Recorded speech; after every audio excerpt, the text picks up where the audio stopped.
To you and to this another edition of our mystery wine blind tasting.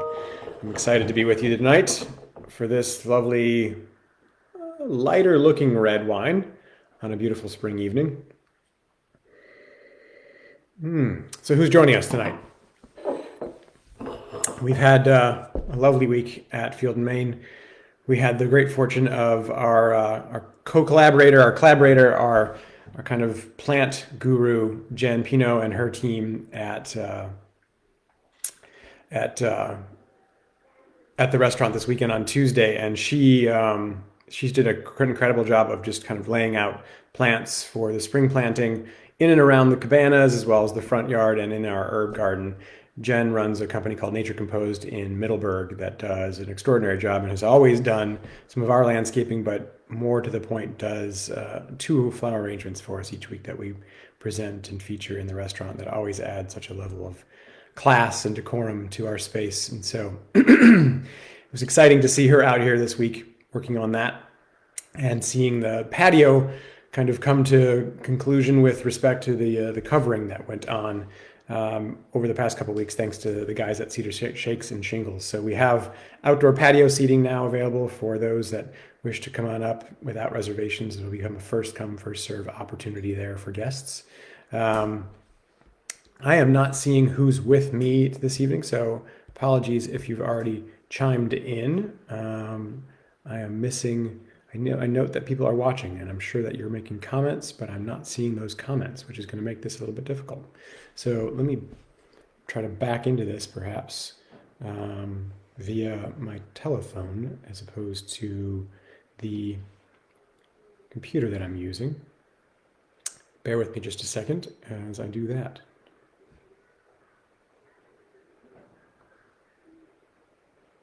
Yep, everybody's already chimed in wonderfully. Thank you, and happy Earth Day. Yes, Kathy's with us this evening then. We have Matthew Fitzsimmons and Sanders are here, which is awesome. And Kimberly, thank you for joining us and for the happy Earth Day shout out. We have Carrie with us, Susan Crandall, and Trish and Andy and Kathy. And the nice. The Finks slash Kestenbaums are in the Outer Banks, which I'm so glad you guys got to get a chance to get away and enjoy yourselves out that way. And you still brought the wine with you, so thank you for that. The Burses are in this evening, and I think you got some carryout that I noted on my way out of the building tonight, so thank you for that. And the McCartys are here. Bradley Bile is with us this evening. And Leon and Kim and Rachel Albertson. Wow, we've got so many good folks tonight.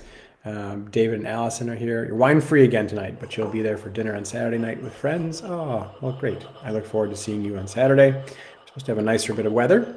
And Stephen and Nicole are with us this evening. Stephen dropped by this afternoon and picked up the wines for tonight and a couple of weeks in the future, as well as to show me his new puppy, a super sweet, cute puppy who was a little rambunctious and, like all puppies, had to sniff and lick, and those little needly teeth kind of love bites. She was a super cute dog. And Eileen's with us tonight.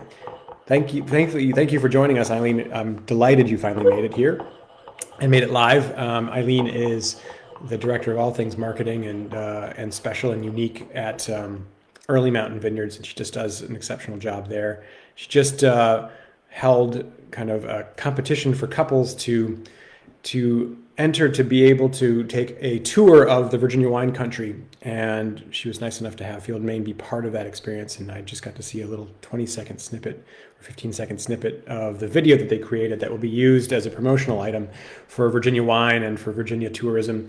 It's really neat, and you're all in for a treat when that actually gets to come out, and you'll see that. So Eric, thanks for joining us. Both Erics, Ullery and Bolstad. Let's talk about this wine. What do we have here, guys? Is this a light-bodied, medium-bodied, robust wine? What does it look like color-wise? What are you seeing? What can you tell me about this wine? What do we know just from looking at it, from the appearance of how the wine skirts around the outside of the glass and then sheets down in tiers? Those tiers form, or legs form, and what do you know about that? What do you know about the color in this wine? What does all of that tell you about what potentially we might be smelling and then tasting in this particular wine. Rachel's saying it's brick colored. Yes, that's kind of nice. I think that's a real nice indication that this has got a brickish hue to it. It is more along the lines of sort of ruby and a tawny, right? There is a little bit of an orangish cast on the outside rim of this. And the Swanbergs are joining us tonight, which is great. Medium garnet. Thank you, Kathy. Yeah, this has that quality to it. Like last week, we were thinking 2 weeks ago, perhaps. Last week was a lovely Riesling. 2 weeks ago, it was a little bit more of a purplish cast. This one is more in that garnet. It has elements of that brick color. So you're blending a little bit of brown is what we're kind of getting at with red. And it definitely looks a little bit light. I can see through it. So light to medium, right? Definitely on the lighter end of the spectrum. So right off the bat, when you say that, you're thinking about a wine that has not necessarily a lighter body, right? Because we have potential varietals that'll give you a little bit more robust body and certainly could give you some more tannin profile. But it is a varietal that isn't as thick-skinned. And if it's not as thick-skinned, thick skin and the tannin extraction from that thick skin gives you pigmentation and gives you color that could be denser and more difficult, say, to see through. And so that changes the perspective on the wine. And that's what we're looking at particularly here, I think. So we've got something that's garnet, a little bit tawny, orangish brown, brickish. We've got how much in the way of alcohol here? Do you think we're looking at something that's really robust? Is it very viscous? The tears that are forming, are they forming slowly and kind of running syrupy? Are they forming not at all? Or are they somewhere in between where they're forming and they're shooting in relative ease down the side of the glass? And that's kind of where I'm finding this one. So maybe moderate alcohol, light to medium body, a thin skinned grape, and that's what we know kind of visually from this particular wine, right? So if I kind of go like that, for those of you that are without the wine, you can pick up a little bit of this color, but not fully. Yeah, Johnny, I agree. They move, but not super fast. They're moving. So I think, like, let's say if it didn't really form and it was thin and almost just sheeted down, you'd be looking at something maybe like between 11 and 12% alcohol. And this is just a general frame of reference. It's not a given, but it's an indication like, if I see that and it's just kind of, let's pick on something like a lighter Sauvignon Blanc or something to that effect, where it might just sheet on the outside of the glass and kind of roll on down, not necessarily forming legs or tears, not necessarily having a higher alcohol quality. If it forms and it's super thick, like honey dripping, think of something like a late harvested Botrycized sort of Sauternes kind of wine, a wine that has late harvest sugar and higher alcohol potentially. Think about port and how it would stick onto a glass or Madeira. High alcohol, sugar content, you'd get that. So two ends of the spectrum. And then in the interim, if you think about something that like this, it's there and the legs are forming and the tears are dripping, but they're not dripping slowly. They're not syrupy. Maybe we're talking about 12 to 13% alcohol. Maybe more. We'll find out more as we taste the wine and see what it feels like on the palate. But that's just sort of an indication. Maybe it's not as warm a climate. And if it's a little bit richer and staining more on the glass and running slower, then perhaps we're above 13 to 14.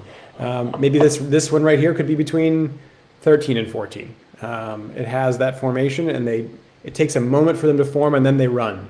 So something like this isn't something that I think is a super science, although I guess you could spend your time and really measure the alcohol in wine and try to dictate exactly what these tiers mean. But it's not meant to be something you spend a whole bunch of time on, despite the fact that I'm spending a whole bunch of time talking to you about it now. It's just something that would give you an indication of this wine and be a reference point. So with that said, let's move past this. A medium-bodied wine with a lightish color, a lightish profile. Its intensity is lighter. What does it smell like? What are you picking up here in the aroma? And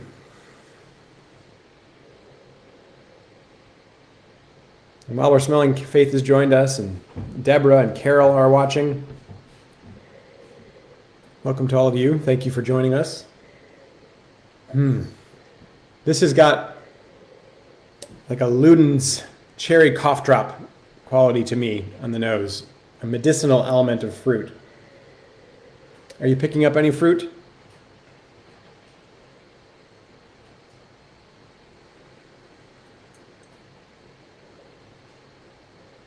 Yep, cherries, roasted tomatoes, and plum.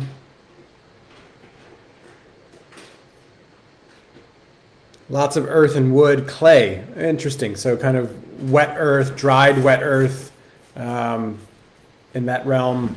Charcoal.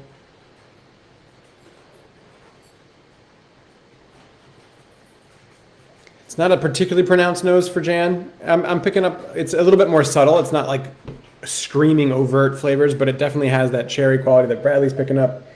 Anise, I like that as well. Kind of anise and cherry blend in my world into that kind of medicinal element. So I think that's a better way of describing medicinal than just saying medicinal. So you get some of that herbal kind of element, that root note.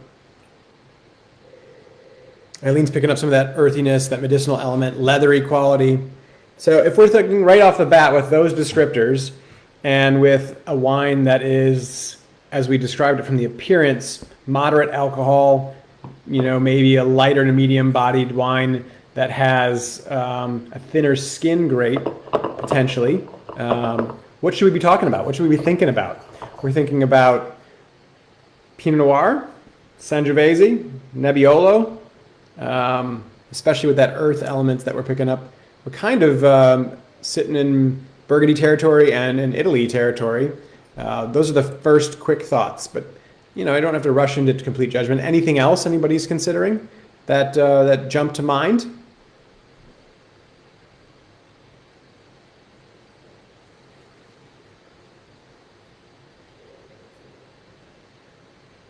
Well, thank you. Yeah, Robert and Kathy and Anne, absolutely. You're hitting on the three varietals that I'm thinking about. Pinot Noir, Sangiovese, Nebbiolo, especially with that brickish kind of color. I think that gives us an indication. The light see-through profile of this wine and that cherry note, we'd get cherry on all of those items, or all those varietals. Rachel, you picking up potential Merlot blend? Okay. It's definitely going to be a little bit lighter Merlot, so maybe it comes to a cooler spot where you're not going to get quite as much extraction, quite as much development of that deep pigmentation in the skins.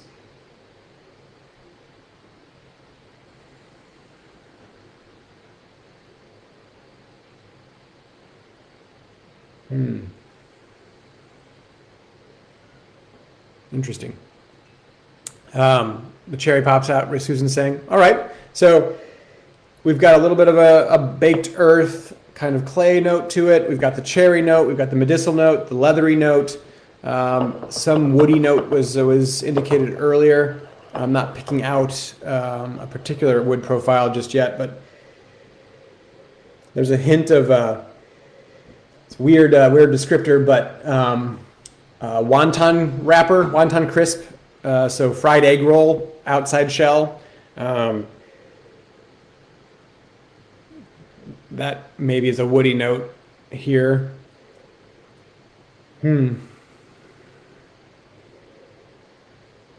Nicole's pointing out that it could be Italy with a blend. Yeah, absolutely. Maybe we're talking about kind of a lighter blend from Tuscany, for example. Maybe we're talking about a lighter Valpolicella.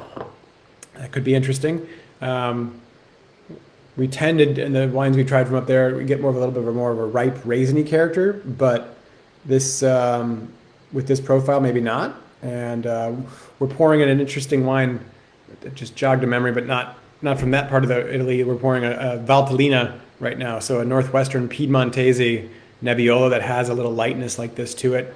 So let's try this. I think Nebbiolo in particular is going to showcase itself if we've got a good amount of tannin. So let's go there. We could also have that tannin from Sangiovese too, but not necessarily as going to be a pronounced kind of profile tannin.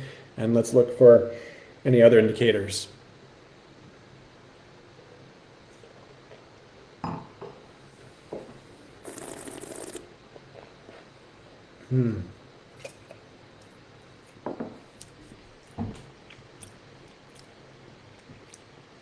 That's tasty, isn't it? It's also, it's not aggressive and it's not rough, but it has tannin. It has fine kind of powdery tannin. I'm thinking of like if you were to take powdered sugar, or wouldn't be quite as a pleasant experience, but baby powder, and just kind of sprinkle that on your tongue. It would coat everywhere. It wouldn't be voluminous, but it would be present and it would linger. And that's kind of what the tannins in this particular profile seem to do. Jan, you're leaning toward a blend. What blend are you thinking?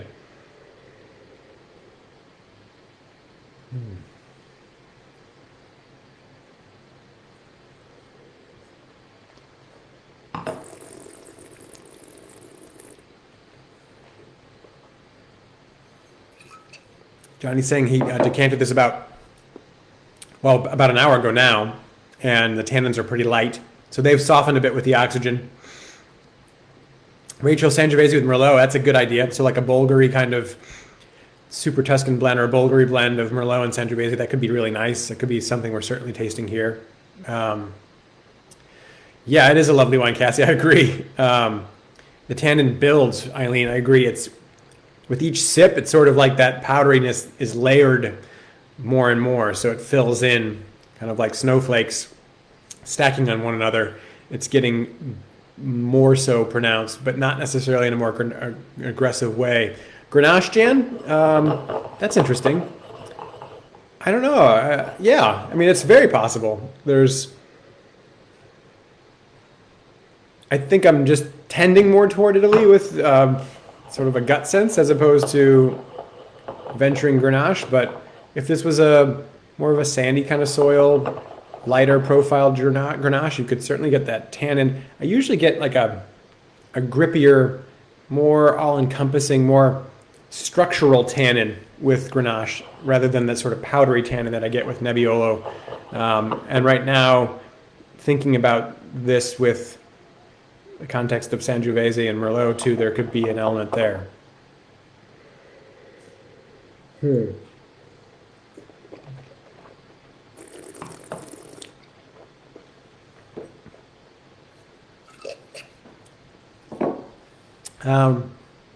Yeah. Let's talk about body. We're talking a lot about tannin and the tannin building. And it's in a spot where, is this a dry wine? What's the acidity like? What's the body like on the palate? Let's touch on all of those things. Good amount of acidity, Kathy is noting for us. Thank you, Kathy. Bradley's throwing out Bardolino. Very cool. And Anna is joining us as well. Thank you, Anna, for venturing into the chat. A little iron. Yeah, there's a mineral quality here. This has got high-ish acidity, medium plus, maybe even higher than that, because I'm still salivating even under the tongue. And the tannins are persistent. I'm drying out more and more with each sip. Chocolate-covered cherries. Thank you, Susan. Yeah, the cherries are present. And I think that still keeps us kind of in the idea. Should we consider, again, more of the Pinot Noir idea? I'm less and less in that camp, but anybody else want to make an argument for Pinot Noir?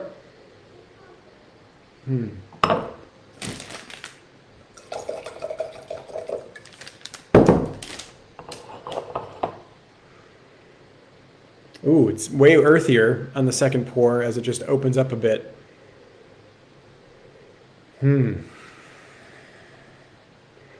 Thank you, Susan. Yeah, dry, medium plus acid, and the tannins medium plus for sure, and a medium sort of alcohol level. So we're talking about 13, 13.5, maybe. I mean, I'm not getting a burn, so maybe 13.5, between 13.5 and 14. But I think too much tannin, which is Kathy's point here too, too much tannin for Pinot, generally speaking, and a different type of tannin than you'd find in Pinot. A lot more acidity. So we can rule out one of the three grapes we kind of threw out in the beginning. We had Pinot Noir, we had Sangiovese, and we had Nebbiolo. So let's talk Sangiovese and Nebbiolo. And are we talking about Sangiovese and Nebbiolo from Italy? Is that our case, as opposed to somewhere New World or somewhere else in the world that's producing these varietals? the profile of tannin and the profile of acidity is, it showcases Italian to me.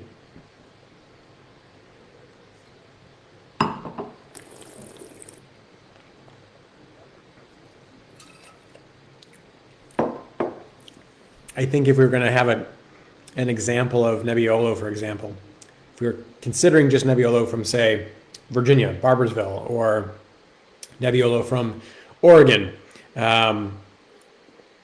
we wouldn't get this tannin acid kind of combination without a little bit more fruit and without a little bit more general fleshiness to the wine.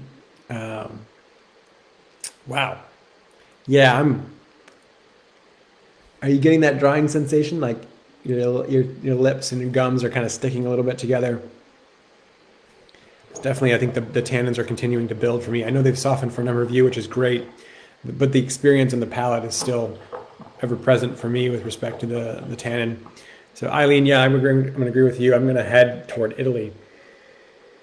All right, so how do we parse out, folks? Tell me how you would make a different determination between Sangiovese and Nebbiolo. What are some of the characteristics you'd look for that would help us distinguish between the two varietals, if those are the two, in fact, we should continue to consider? And Kathy's helping us get more specific with respect to, say, Chianti Classico, so taking a Chianti Sangiovese from the Classico region, so the sub-region of the Chianti district, and Sangiovese is the grape that is the principal grape in that space. Sometimes 100%, sometimes blended with Canaiolo or Colorado, or something that has color and tincture to it. Rachel, you're thinking Nebbiolo would be browner. I got a little brownness on mine. I mean, I think there is enough here to be considered potentially Nebbiolo. But if you're saying that, Rachel, are you then saying also that this then ventures more clearly to Sangiovese? Jan's on Sangiovese. Kathy's on Sangiovese with Chianti Classico.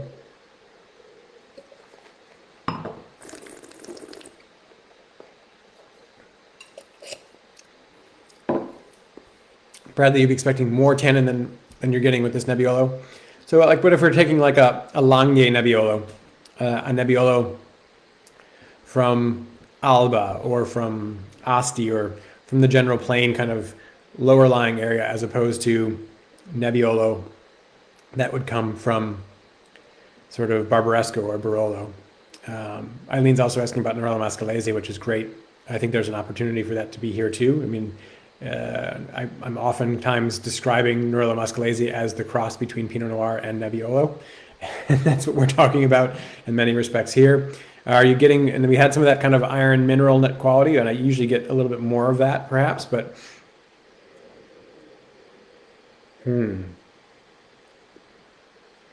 I get the question Susan's asking about tannin and Nebbiolo and Sangiovese. I get more tannin from Nebbiolo than Sangiovese typically, and different tannin that it's oftentimes, especially in its youth, separate from the other qualities of the wine, whereas tannin and Sangiovese seem to be a little bit more integrated. They're there.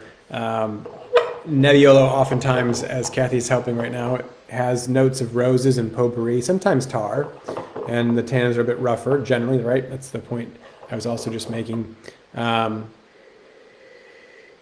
Some floral quality on Nebbiolo sometimes Susan's picking up.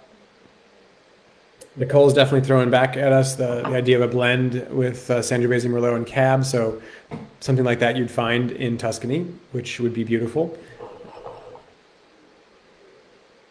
Kathy, Trish, Andy, what are you guys thinking?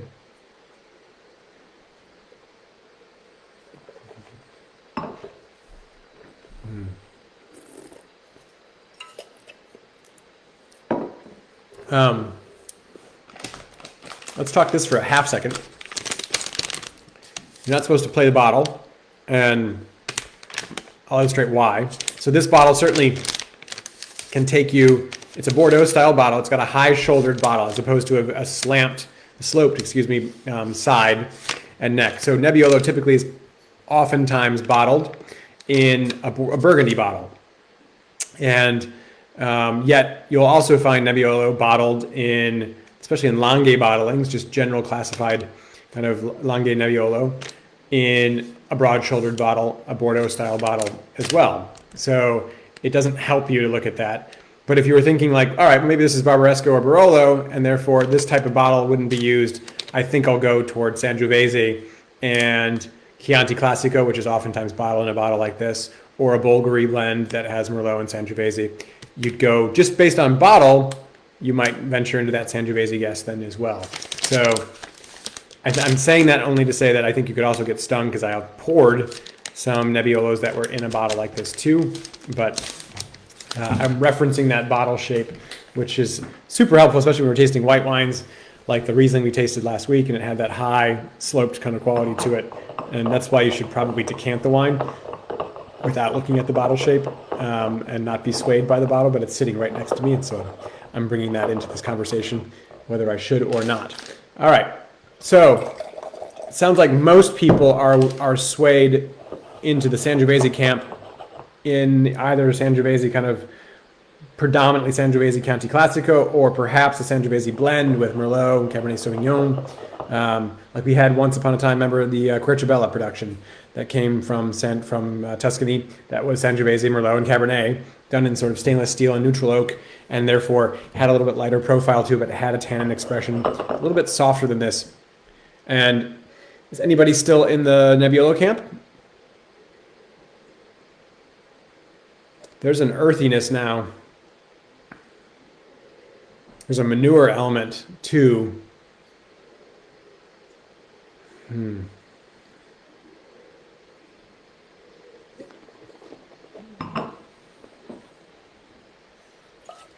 It's taking me back towards Sangiovese and a little bit away from Nebbiolo. The tannins here definitely remind me of Nebbiolo, and I think I want this to be Nebbiolo, partly because of the color.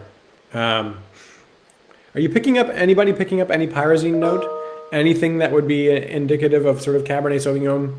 Because Nebbiolo doesn't show that. And I'm not, but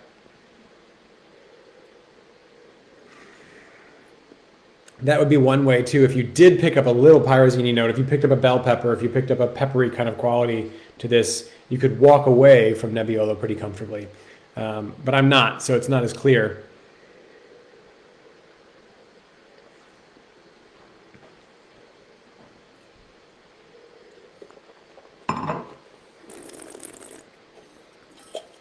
Robert, I'm right there with you.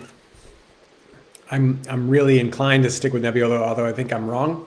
That tannin is just persistent. And I don't know that I'd get that level of tannin from a Chianti Classico. I could very much be wrong. And I think you'd get a little bit more power. So I may fall on my sword with you, Robert, and go Nebbiolo while everybody else goes probably more correctly towards Sangiovese. So I think I'm pretty comfortable going Nebbiolo. Eileen, what are you going to say? What are you going to throw out there? You were on the Nerello Mascalese train, or at least questioning that idea. I don't quite get the volcanic-y element that I'm looking for, perhaps. And there's an easier quality to Nerello Mascalese that there's just a definite challenge to this wine, and I don't mean that in a negative way. The tannins are a bit challenging. They are flanking the wine on all sides, making it a bit difficult to get into and to savor. And I think for those of you that have had it open for a while, maybe it's already kind of lessened. So some of that guard has dropped. But yeah, I think, Kathy, you kind of nailed it right. Tannin is throwing her, but she says that the color, flavors, and aromas lean more towards Sangiovese. Yeah.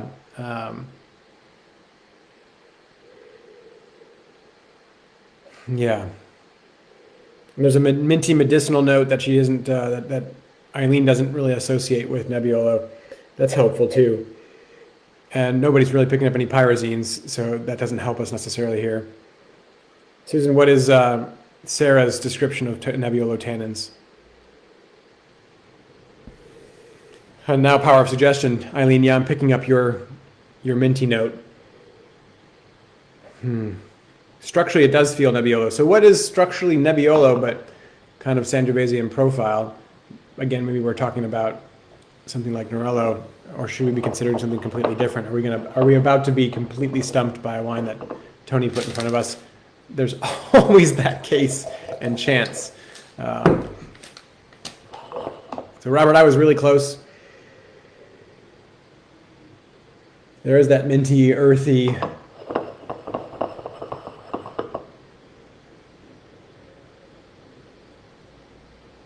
Minty, earthy, funky quality to this.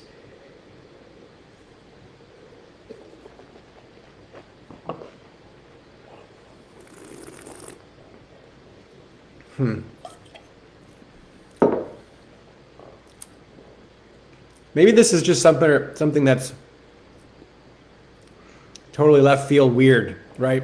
And I don't know, for whatever reason, just had a flash moment of Tony talking to me about a tasting weeks ago where he tried a Cabernet Sauvignon from the Bekaa Valley in Lebanon. So what if this was something like that? What if this is something that has profile that we all know, but is just totally different off left field? And Jeff, or Adrian rather, is saying Aglianico. I mean, it has some of that rustic tannin for sure. It has some of that lighter profile. We've just done one, so if we did another one, that'd be kind of interesting. But it doesn't have sort of that richness. Kathy, you're picking up some balsamic. I mean, at 30 minutes in, at 24 minutes to 22 minutes is when wines typically start to change. This one's just continuing to evolve. It hasn't pivoted. But there is this mintiness. There is this wow, Robert, you're picking up some grassiness now too. There's an earthiness.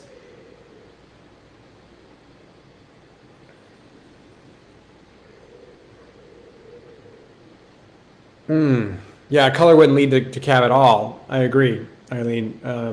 But it reminded me of like tasting an Israeli wine that was just not on my radar screen, tasting a Lebanese wine like Musar, for example, that just isn't on your radar and tastes like something totally different.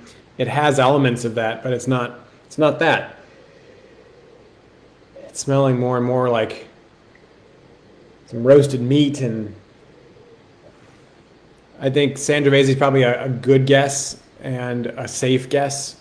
And I think all of us, in terms of our description, lead to an understandable, viable guess. But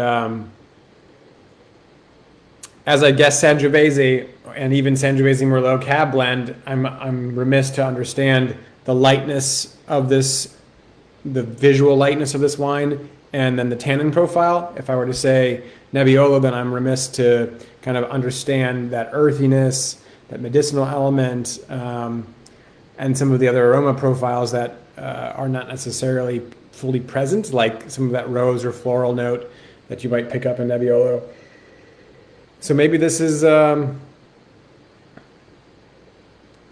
Nebbiolo, Chianti Classico, or Bulgari blend. And anybody else want to add anything to that, feel free, but which camp do you put yourself in? And are we talking about a wine that is 2 to 4 years old, 4 to 6 years old, older than 6? What do you think?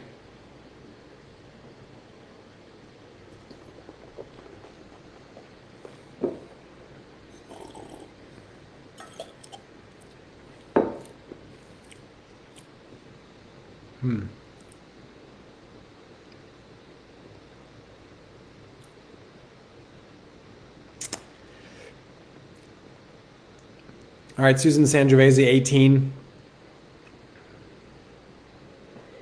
17 for Rachel, a Merlot Sangiovese blend, because she's definitely calling for a little bit of Merlot in this.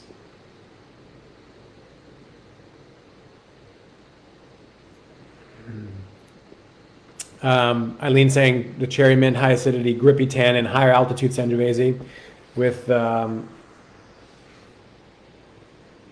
with the possibility of Nebbiolo too. Robert, you're saying 17. Okay, so 2 to 4 years old, kind of on the youngish side.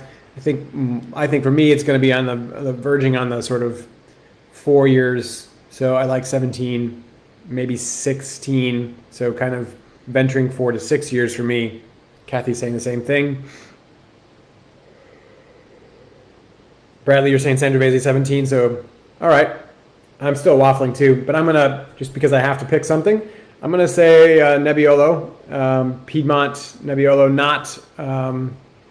not Barolo for sure. And, if it was Barbaresco, interesting, but kind of just a plain Nebbiolo Langhe kind of production with some definite tannin and an interesting vineyard site that has a little bit of this mintiness to it.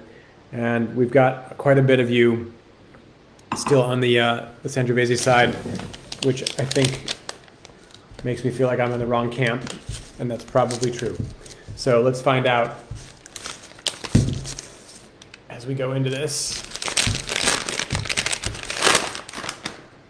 Yep. Oh, how cool is that? All right. So this is Chianti Classico. It's Riserva, so it has a bit more alcohol to it, a little bit more power. It's 2016. So it has a bit of age to it, right in the 4 to 6 range. This is a pretty wine. I do recall tasting this a little while back. It presents kind of, I think, above its weight in terms of just a general Chianti, right? And so the Classico Riserva gives you an extra element here, which is awesome. It's a lovely wine. Really good.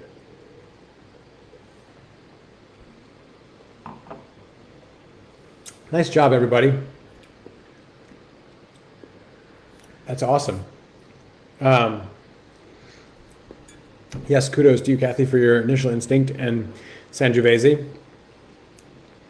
But isn't that a fun wine to try and to talk about? Because it helps you really begin to think about Nebbiolo and Sangiovese and what Sangiovese and Nebbiolo can do, because they're really the two principal red grapes that you're going to encounter in Italy. There are certainly others, but when you get to understand those two grapes, you're kind of in a good place, because whether you can recognize the fact that it's either one of those two grapes or not helps you then to go somewhere else. But this is a pretty bottle and a very tasty wine that we got for a very good deal if Tony was pouring it for that price, because this is a special wine.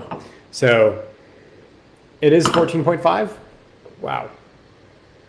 Yeah, 14.5% alcohol. Thank you, Susan. It doesn't drink that hot, and it doesn't showcase that on the with the legs and the tears. I mean, again, as I said, that's just an indicator, a general indicator. But wow, it's kind of a fooler. This wine is for me, it certainly was, but it's a wonderful wine nevertheless. So, well done, everybody. Still changing. Now I got like tomato skin and sun-dried tomato, and this is gonna be a fun wine to sit with, and hopefully you get a chance to do that.